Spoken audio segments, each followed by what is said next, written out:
especial Cleide Infante.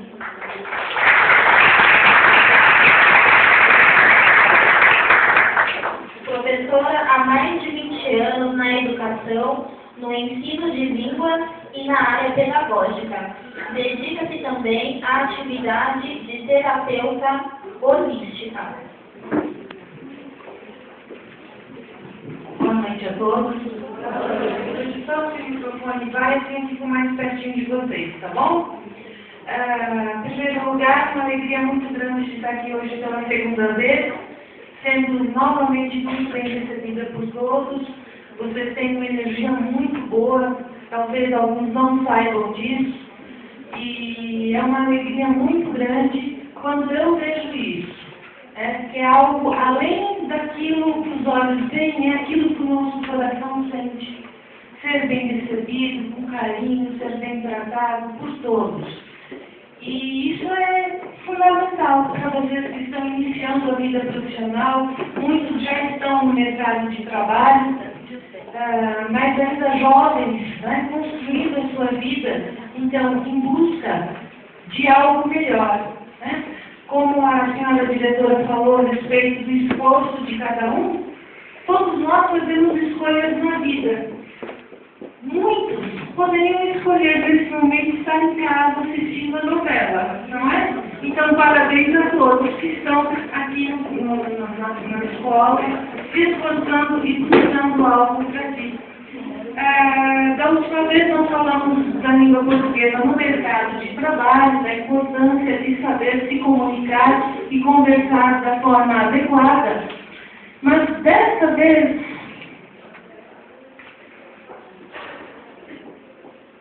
nós vamos conversar sobre a reforma ortográfica, porque ela aconteceu recentemente, só que muitas pessoas ainda têm dúvidas e ficam atrapalhadas com isso.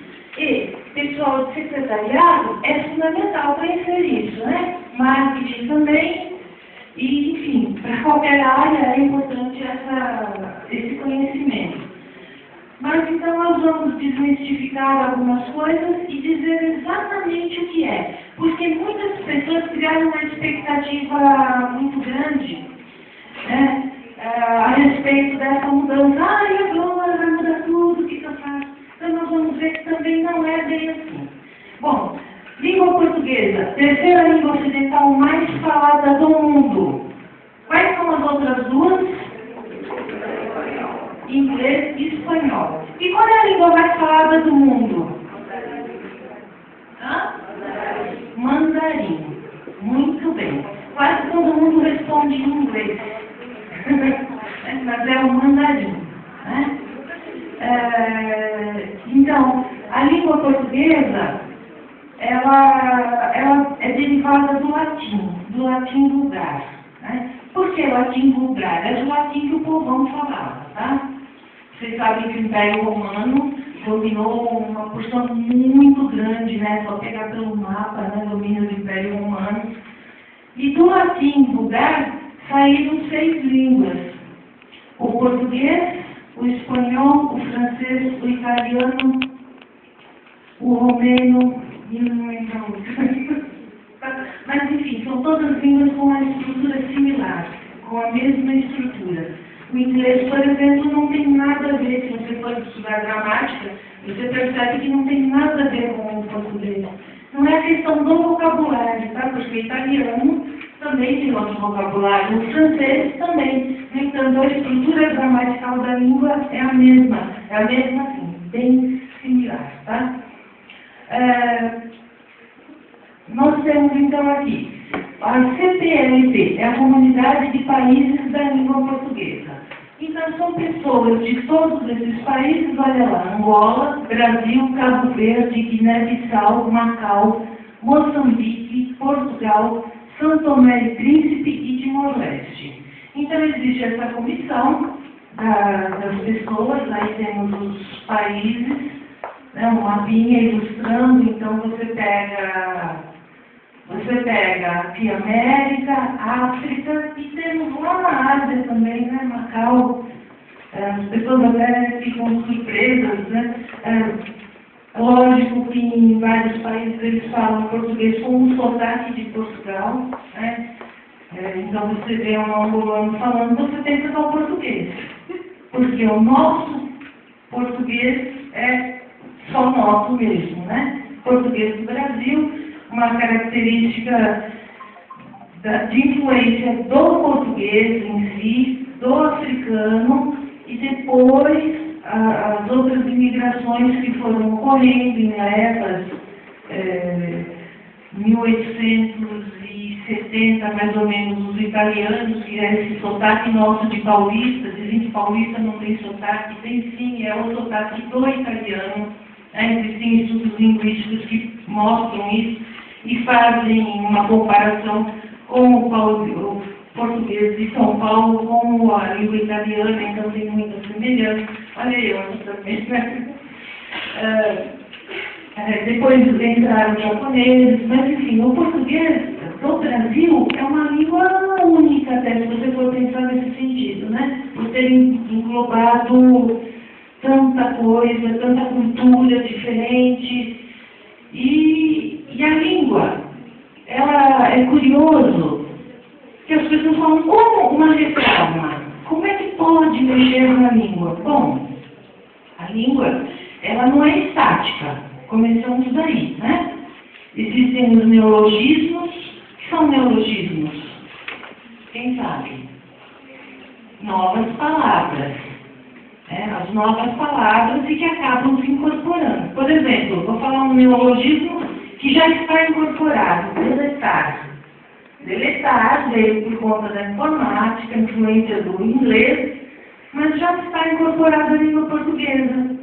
Então, já não é nem mais um neologismo, né? Já está uma palavra que já foi dicionalizada, que é o que se diz. Mas a língua, ela não é parada. A língua tem movimento. Tanto que eu comecei falando que do latim vulgar saíram várias línguas. Então, se alguém aqui começar a conversar em espanhol, seria a Elisa, é claro, não eu. Porque o meu espanhol ela conhece. Se alguém começar a falar em francês ou italiano, nós vamos entender? Não, talvez alguma coisa, um contexto, mas não. Por quê? Porque foram línguas que caminharam por estradas diferentes, né? Então, por exemplo, a gente aprende em português que os verbos têm 3 conjugações. Os verbos terminados em "ar", os verbos terminados em "er", né? Varrer, e os em "ir". E, gente, o que eu faço com o "por"? Não termina nem "ar", nem "ar", nem "ir", e agora? Alguém tem uma ideia? Então, vamos lá. Dessa origem, que veio do espanhol, que é a professora poner. Ele era poner em português. Depois ele virou poer. E depois ele virou pôr. Como ele sofreu uma transformação ao longo dos anos, ele continua sendo considerado de segunda conjugação, embora tenha OR no final, mas ele é de segunda conjugação. Então, as línguas vão caminhando. Quer ver outra coisa que mostra essa mudança da língua? É a palavra "você". Vocês conhecem a origem de "você"? Os negros não conseguiam dizer "vossa mercê". Então eles diziam "vós você". Aí de "vós você", de "você" virou "você". E agora é o que mesmo?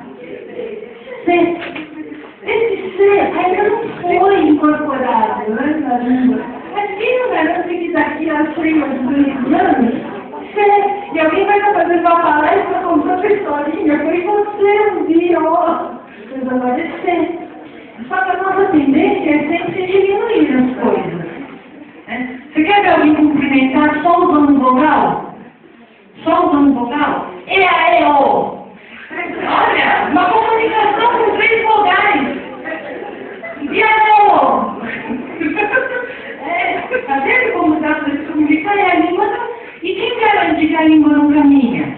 Tem um gramático lá que fica falando, olha, só pode falar isso? Não. Os gramáticos na autista, sim.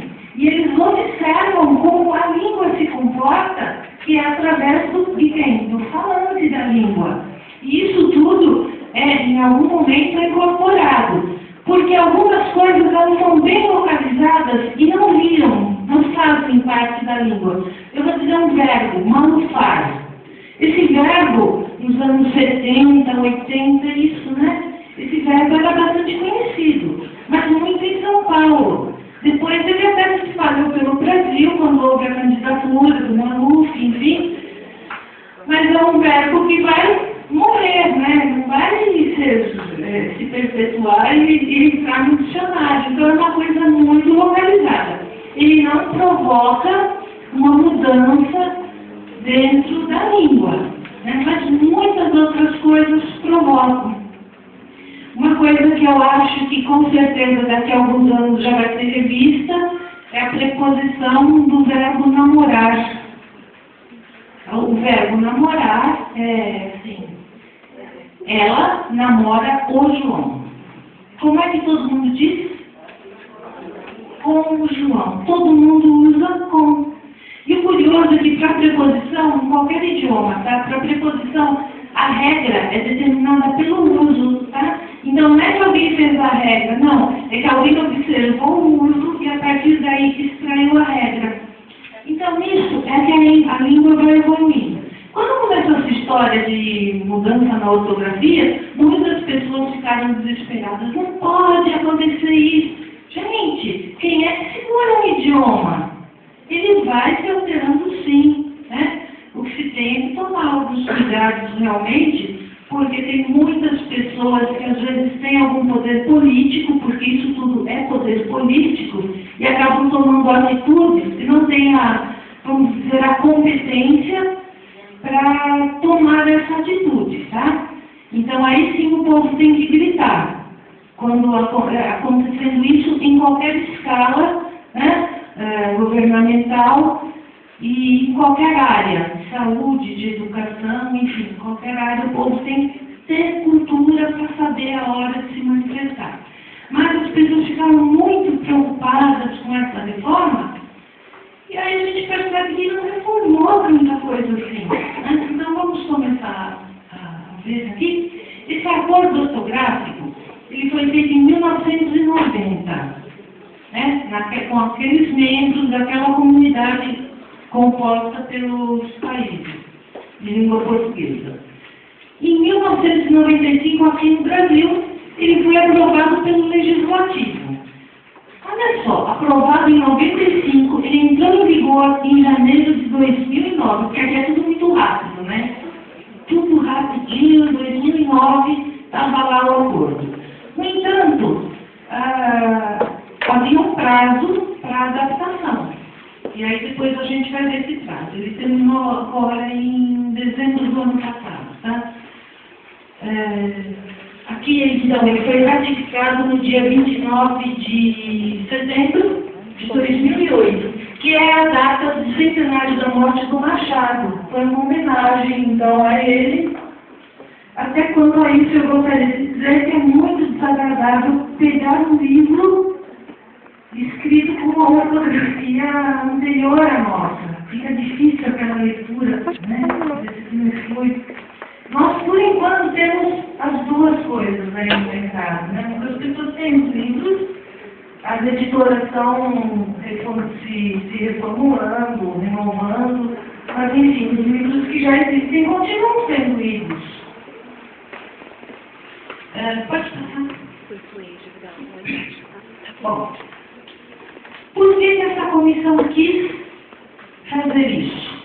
Tem alguns motivos que são bastante práticos. Redação de documentos em tratados internacionais e publicação de obras. Então, veja bem, quando você faz um tratado internacional, todos os países de língua portuguesa têm que falar a mesma língua, né? Porque senão não pode haver divergência. E as obras, né? As obras também. Você pega um livro do Saramago e é capaz de ler tranquilamente. Esse acordo, ele é meramente ortográfico. Isso daí pegou muita gente. Nova ortografia. O que é ortografia? A ortografia implica o quê? Escrita. Só escrita. Então, não há mudança de pronúncia, nem de vocabulário e nem de sintaxe. Então, acho que é por isso que muita gente estava louca. Ai, olha, foi mudar. Não mexeu nada disso, olha. Pronúncia, vocabulário e sintaxe. Tudo igual ao que era, tá? Então, a mudança é ortográfica. E ela não é tão difícil assim. A gente vai ver isso agora, tá bom? Bom, então o que muda? Aqui eu coloquei o quadrinho de Brasil e de Portugal. Vamos ver. No Brasil mudou apenas 0,45% da língua. É muita coisa? Não é tanta coisa assim. E Portugal, 1,6%. Eu já vou até adiantar alguma coisa. Assim, em Portugal, a gente percebe muitos alunos que fazem aquela pesquisa no Google, só copia e cola, né, professores? Copia e cola, imprime e não lê, aí vem assim, objeto. Ele pegou, ele não leu aquilo, e ele não percebe. Ele não é o mesmo professor que percebe. Então, principalmente, veja bem, o português que escreve objeto, mas ele fala objeto. Isso é só na escrita. Então, volta a dizer, a reforma é ortográfica, ela não mexe com pronúncia. Né? Então, para os portugueses, teve mudança de muitas palavras, e para nós não.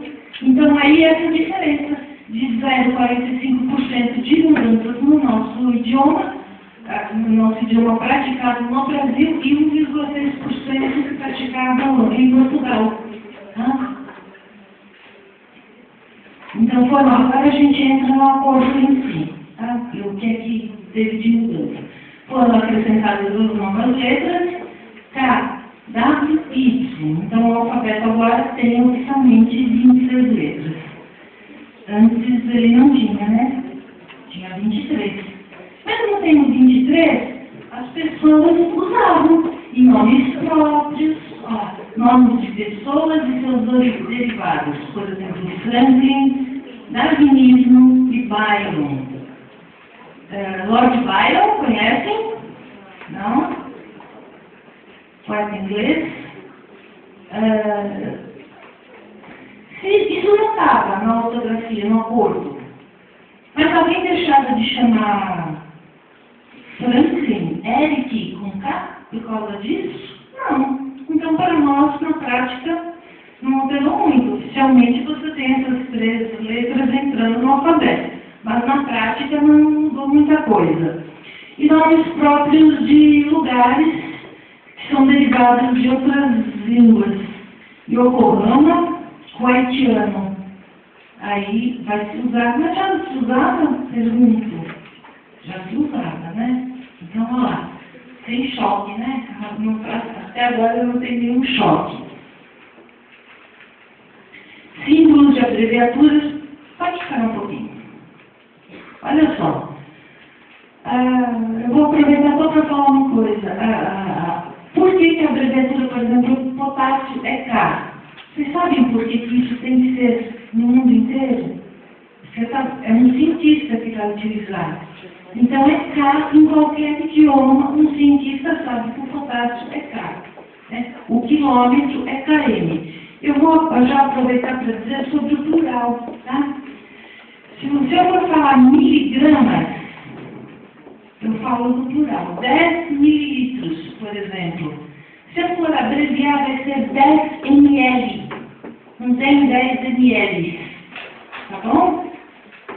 10 quilômetros, 10 km. Não é kms. Tá? Se eu for abreviar minuto, é min. É mins.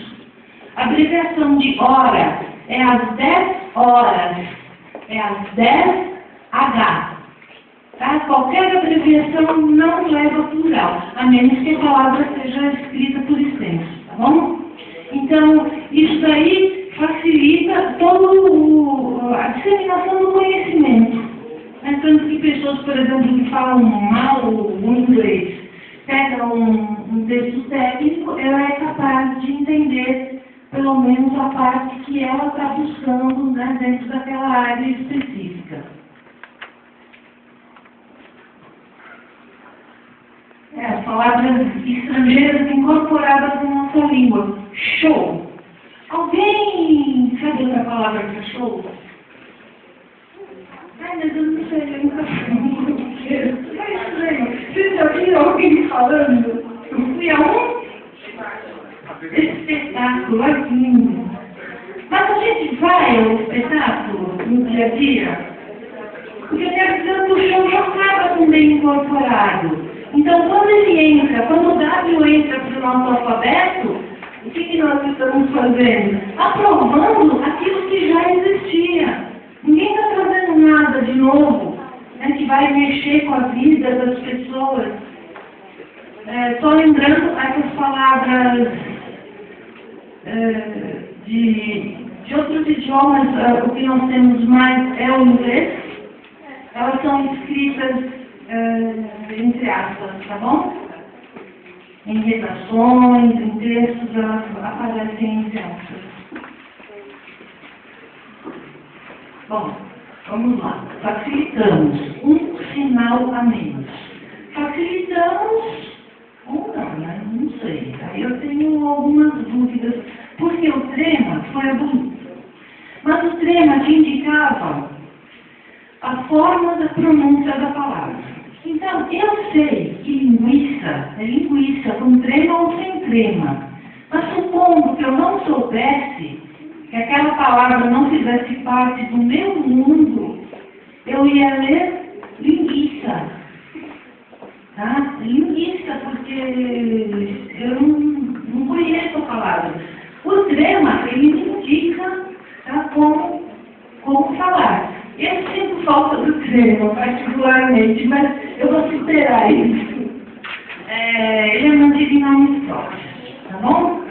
Nomes próprios e tem, principalmente de origem alemã, que levam trema, não é, não tem mais trema, tinha o trema, não. O trema é do nome, aliás, isso de nome próprio é interessante.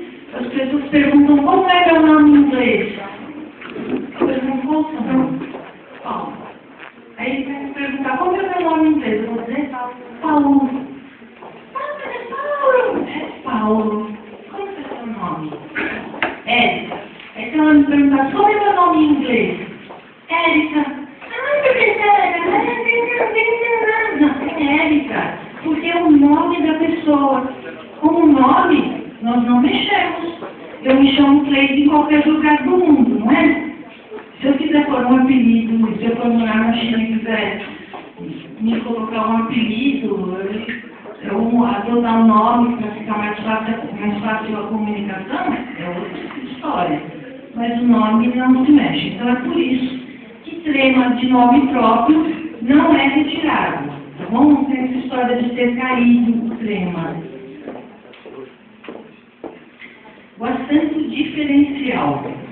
O acento diferencial, ele serve para, como o nome já disse, você diferenciar palavras que têm o mesmo som, mas que têm um significado diferente. Então, nós temos lá o para, que é uma forma verbal. Para, menina! É um para com acento. Né? Eu vou falar para vocês. Esse para é a preposição. Então, ele permanece, tá bom? Esse diferencial, ele permanece. Desculpa, ele foi abolido no para, mas ele permanece nos verbos. Por. Tá? O por, que diferencia o verbo da preposição por. Vá por aí. Né? Ou o por de colocar. O por de colocar tem o acento. O para perdeu o acento. O pode do passado também continua, mas para diferenciar do pode. E ele é facultativo na forma e na forma. Ou seja, é facultativo, é a gosto do freguês. Você que escolhe se você usa ou não. Mas olha essa frase. Qual é a forma da forma do bolo? Se não tivesse aquele acento, ia ficar meio estranho, né? Qual é a forma da forma? Qual a forma da forma? Atrapalha um pouco, né? Mas esse é facultativo. Então vamos retomar. Caiu o acento diferencial do para. Não tem. Para não tem mais acento. Mantém o verbo pôr. O derivado pôde, para diferenciar o pode. E forma é você que escolhe. Eu vou dar um alerta. Cuidado com o Word. Ele não faz essa distinção. Ele é burro e não sabe se você quer escrever pode ou pode. Ele não sabe disso. É por isso que ele não corrige. Tá bom? Então não confiem plenamente. Ele ajuda muito no digito errado, ele marca lá o vermelho. Vocês sabem a diferença do risquinho vermelho e do verde? O vermelho está errado e o verde está certo?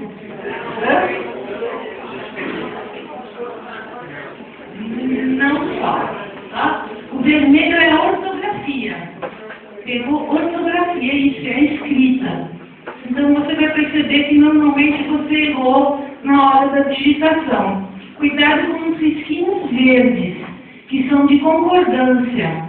E eles dão umas coisas muito doidas.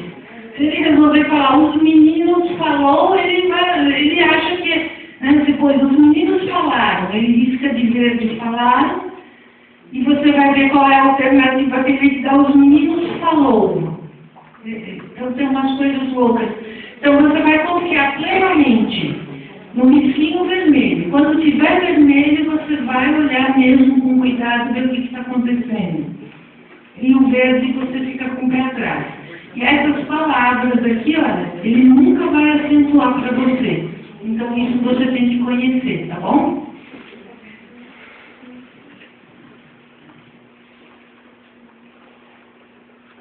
O acento circunflexo. Ele não mais será usado nas palavras terminadas em OO. Tem lá, voo, enjoo e perdoo. Ah, perdeu o circunflexo. Porque ela tá vendo que é o chapéuzinho, né? Que louco é o chapéuzinho, não tem chapéu mais. Vamos voar sem chapéu. É fácil lá, vai voar sem chapéu. Se você tiver chapéu, o chapéu não cai. Então, voo não tem chapéu. Você estuda muito por associação, tá bom? Uma coisinha que você se lembrar, olha, eu vou voar sem chapéu. Voo não tem e nada vai ter. Enjoo e perdoo. Vai tudo junto. Tudo sem o circunflexo. Tá bom? A terceira pessoa. Crer, dar, ler, ver e seus derivados. Creem, deem, leem, descreem, vem, vem. Não tem mais. Olha que beleza, não está facilitando? Eles leem. Então, é assim, com dois E's, tá? Então, o que eles leem? Eles leem, mas não tem mais um acento. Então, aí facilita bastante a vida. Né? Então, tudo sem chapéu. O e o EE. Tá bom?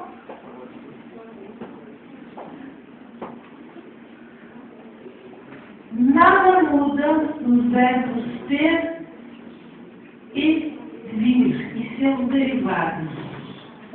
Não, é isso. Faça um trechinho, que isso daí é muito importante. O verbo ter e o ver não perderam o chapéuzinho. Eu ainda tenho chapéu, tá? Eu vou sem chapéu, mas eu ainda tenho chapéu. É importante. Eles têm muito frio. Tá? Com acento. No caso dos derivados, acento agudo nas formas que possuem mais de uma forma no singular. Ele intervém, ele tem, olha, esse aí é o acento agudo, tá? No verbo ter, nos derivados. Agora chegou a parte mais complicada da reforma, que é o hífen.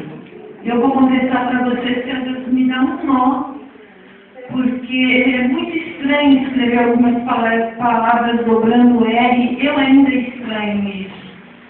E eu tenho que estar afiadinha, porque eu sou revisora, e até janeiro, né, a partir do dia 1º de janeiro, eram aceitas as duas formas, então tudo bem, se eu pulasse um comesse bola, né, tudo bem. Vestibular também, que eu corrijo a redação do vestibular, eram aceitas as duas formas e tá certo, não se cobrava do aluno e nem do professor, mas agora eu tenho que estar, eu tenho que conhecer todos, e eu confesso que às vezes eu estranho, por exemplo, antirreligioso, olha, dobrar esse R, né? Então eu estranho tanto que eu vou pesquisar. Muitas vezes eu pesquiso. Eu falo, será que é isso mesmo? E eu vou explicar para vocês mais lá para frente o porquê desse estranhamento. Tá? Então essa regra é muito fácil. Prefixo terminado em vogal. Em primeiro lugar, o que é o prefixo? Olha lá. Ante, contra, mini. Esse é o prefixo. Terminado em vogal. Então, antes terminar em vogal. O segundo elemento é iniciando com S ou L. Você vai dobrar. Então, terminou em SR, você dobra. Olha lá, antirreligioso, contra a regra, semi-reta. Tem professor de matemática aqui no desenho? Tem? Está aqui? Olha lá, professor, semi-reta, hein? Vai acostumando. Ultrassom, antissemita, contrassenso, contrassenha, mini-saia e anti-rugas. Mas a regra é fácil, não é? É o prefixo terminado em vogal e começado por SR. Dobrou. SR dobra, tá?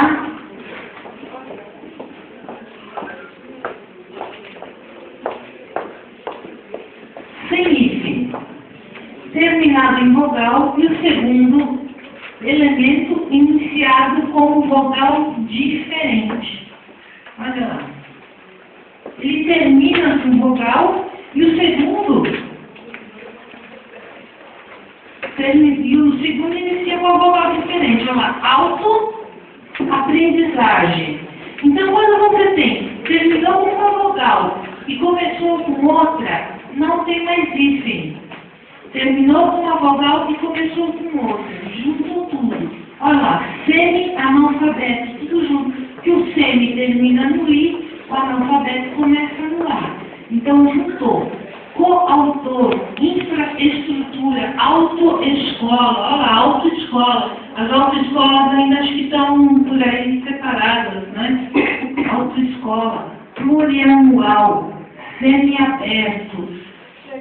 Tem uma exceção. O prefixo co aglutina-se com o segundo elemento, mesmo quando inicia por o.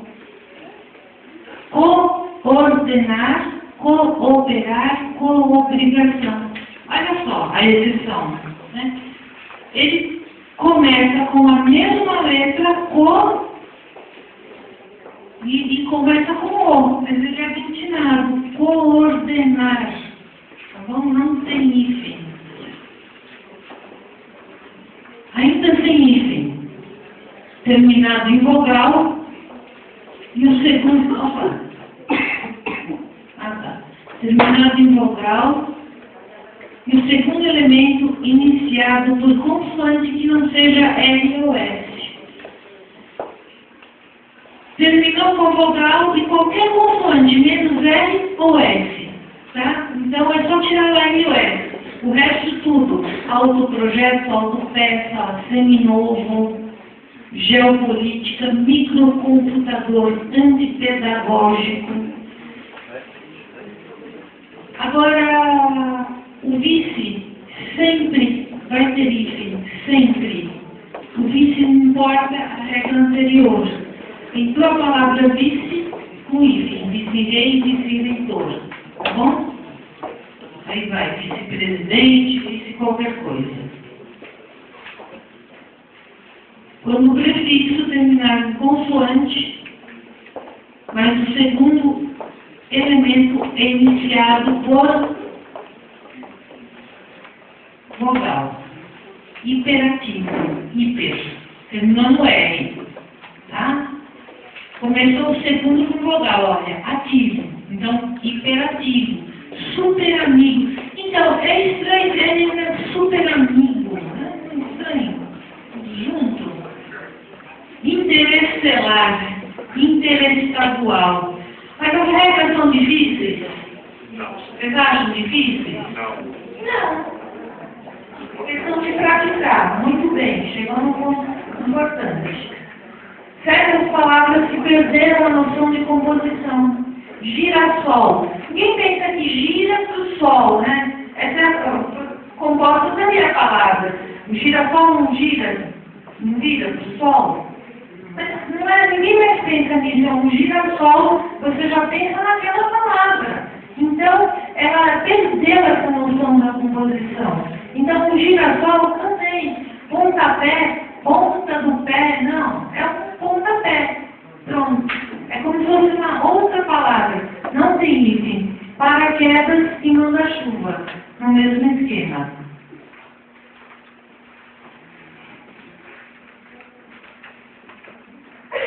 Tem hífen sempre as palavras iniciadas por H. O H na língua portuguesa é um som mudo, né? E vai sempre ter hífen. Viu uma palavra começando com H, não o prefixo, a palavra. Começando por H, tem hífen. H e hífen. H tem hífen. Super-homem, poeseiro, ultra-humano, mini-hotel. Existe uma exceção, que é a palavra sub-humano. Essa é a única exceção. Prefixo terminado por vogal e a segunda do mesmo vogal. Olha lá, é fácil, essa tem hífen.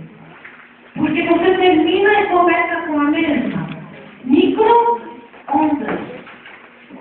Anti-inflacionário. Micro-ônibus. Anti-inflamatório. Acabou com I, começou com I. Então precisa do hífen. Porque o que é que dobra? O O no coordenador, ou operar, que mais se dobra? O R e o S, ok? Porque se você tirar o hífen, você estaria dobrando, e não dobra, né? Quando o prefixo terminar em consoante, e o segundo elemento com a mesma consoante.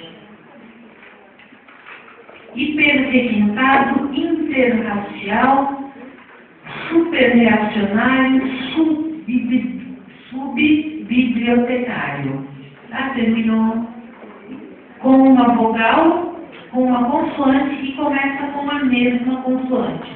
Então, veja que é a mesma regra da vogal. Terminou com anti-inflamatório, terminou com uma vogal e começa com a mesma, é a mesma coisa. Terminou com uma consoante e começa com a mesma, precisa do hífen também. Nos demais casos, sem hífen. Hipermercado, super interessante, superproteção, intermunicipal.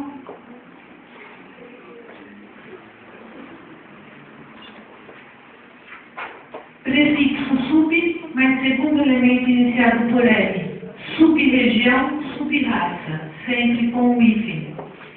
Os prefixos círculo e pan, com o segundo elemento por N, N vogal. navegação sempre vão ter, sempre o hífen.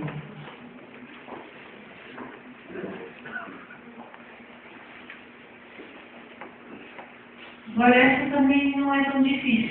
Esses prefixos, sempre, o que vier depois, não importa vogal, consoante, sempre com hífen. Esse, pós, pré, recém, além, a quem, então lá, esse prefeito. Tá? O ex sempre vai ter um hífen que é bastante usado, pós, curso pré-vestibular, pós-parto. Então, esses prefixos sempre com hífen, sempre, sempre, sempre. Os sufixos de origem tupi-guarani.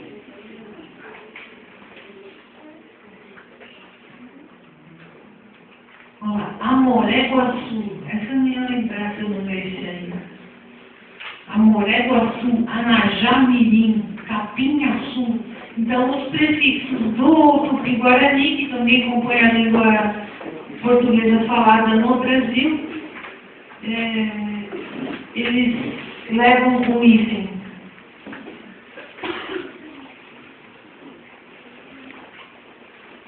Para unir, ele também serve o hífen para unir duas ou mais palavras que ocasionalmente se combinam. O que é ocasionalmente? Só naquele momento. Não é sempre que elas estão juntas. Olha lá o exemplo. Ponte Rio-Niterói. Esse Rio-Niterói. Rio é uma coisa, Niterói é outra. Neste caso da ponte, elas se uniram, só aí. Então vai levar o hífen. Eixo Rio-São Paulo. Esse hífen aí, ele serve para dar uma clareza gráfica. Olha nessa frase. Lembra do ex? Todo ex leva hífen. O ex já está longe, né? Nós temos um hífen lá no meio separando a gente, tá? Todo ex. Ninguém quer um contato direto com o ex. Quer? Não. Separa. Põe um hífen no meio para separar. Então, todo ex tem hífen. O diretor recebeu os ex-alunos. Vocês imaginam? Se não tivesse um hífen, como que você, os ex-alunos, porque o X, ele tem várias formas de pronunciar. Vocês já viram? Ele tem som de Z, de S, o X dele. Então, como é que eu falei isso? Eu não sei, não conheço. Ex-alunos, ex-alunos. Então, ele vai facilitar a pronúncia. É porque a reforma é ortográfica, ela não deve mexer com a pronúncia, não é? Então, todo esse vai ter um hífen. O acento foi abolido em 3 casos, dos ditongos abertos. Isso daqui para vocês, eu vou falar para a professora Elisa que já tem esse arquivo. Quem quiser, você faz o favor de passar, porque é coisa assim para consultar mesmo, tá? Na hora da dúvida, então, por exemplo, ditongos abertos, E e O. O que é ditongo? Aí você vai em outra página do Google procurar o que é ditongo, tá lá. O ditongo encontra-se 2 vocais na mesma sílaba. Pronto. Ó, assembleia. Tudo isso perdeu acento. Agora, as oxítonas, o que é oxítona? Tem um acento onde? Na última sílaba. Aliás, a língua portuguesa, ela é uma língua considerada paroxítona, tá? Qual é o paroxítona? Na penúltima. O português é uma língua paroxítona. O francês é uma língua oxítona. Vocês já ouviram? Prestem atenção no francês falando. Eu não sei falar francês. Alguém que fala francês um pouquinho? Fala, professora.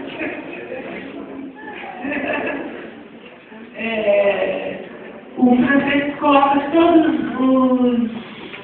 os acentos, a maioria dos acentos na última sílaba. Se vocês prestarem atenção, o português é na penúltima, né? Olha lá.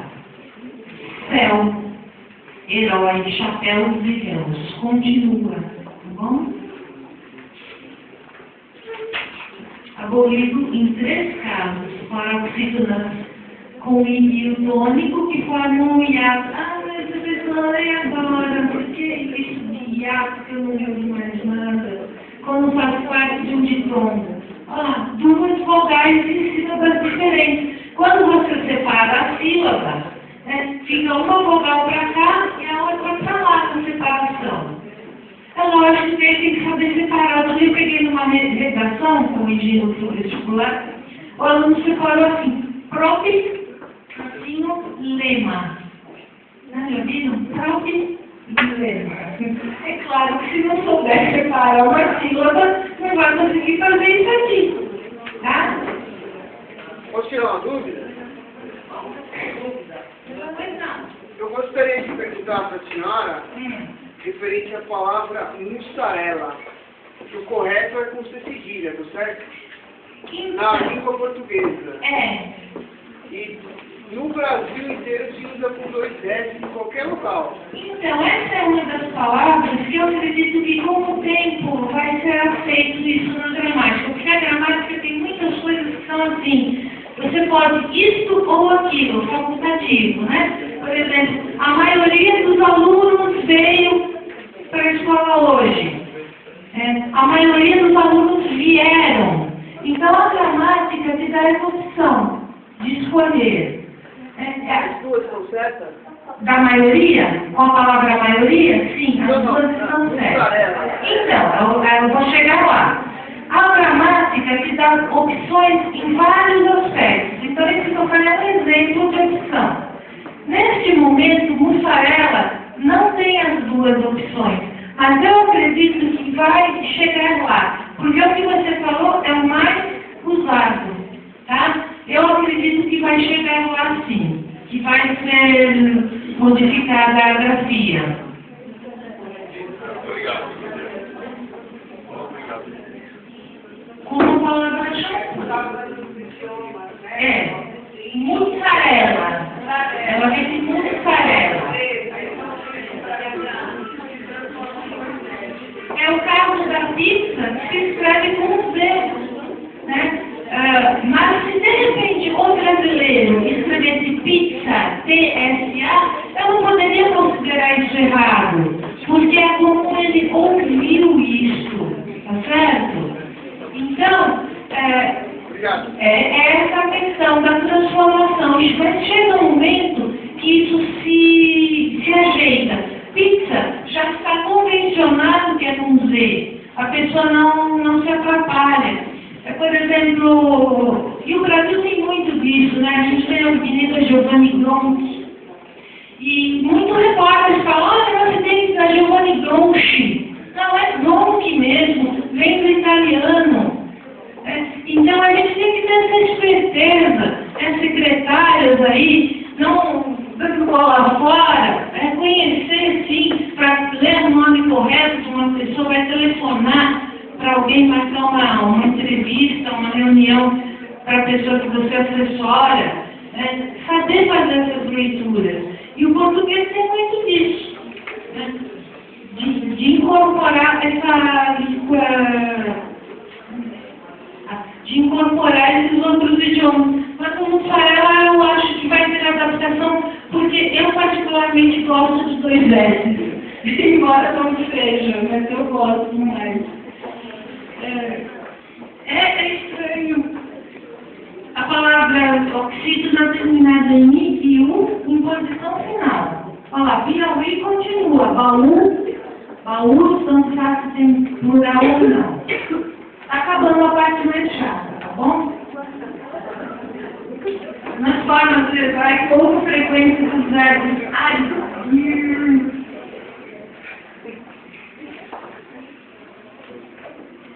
Isso.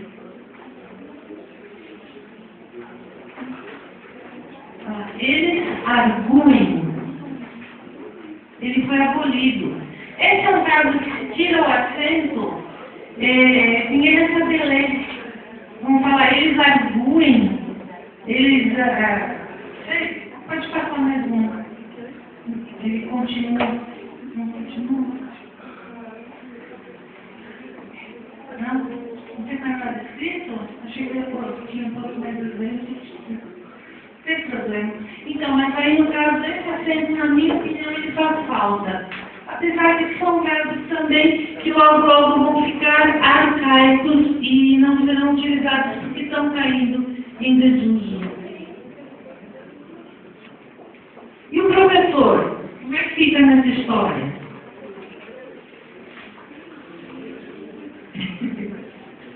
Bom, vestibulares, concursos e avaliações. Eu fiz isso antes, tá?